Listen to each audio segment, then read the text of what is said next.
I was scrolling through social media and that's when I saw one of Rinchen's recipe, which is doi begun.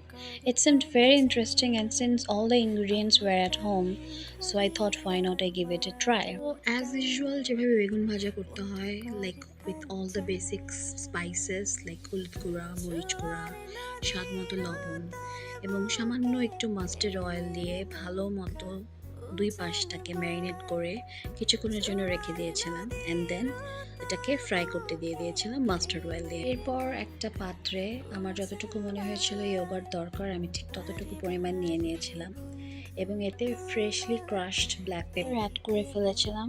দেন এখানে খুবই সামান্য পরিমাণ like 1 টিস্পুনের মতো চিনি add করেছি এবং স্বাদ মতো লবণ যতটুকু দরকার অ্যাড করে খুব ভালো মতো মিক্স করে ফেলেছি। Then comes the next part, সেটা হচ্ছে ভাজা বেগুনগুলো দইয়ের মধ্যে দিয়ে দিয়েছিলাম। এখন মেইন পার্টটা এসেছে, সেটা হচ্ছে গিয়ে তড়কা রেডি করা।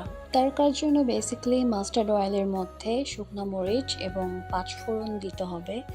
আর রেঞ্জেন এখানে কারি পাত্তা অ্যাড করেছিল, সিন্স আই হ্যাড নো কারি পাত্তা অ্যাট মাই হোম, সো আমি এটা অ্যাড করতে পারি নাই। আপনাদের হাতের কাছে যদি কারি পাতা থাকে দেন আই উড সাজেস্ট যে আপনারা কারি পাত্তাটাও অ্যাড করবেন। এটা দেখতে যতটা সুন্দর লাগছে খেতেও ঠিক অতটাই মজা হয়েছিল। গরম ভাত দিয়ে খেতে এটা খুবই মজা লেগেছিল।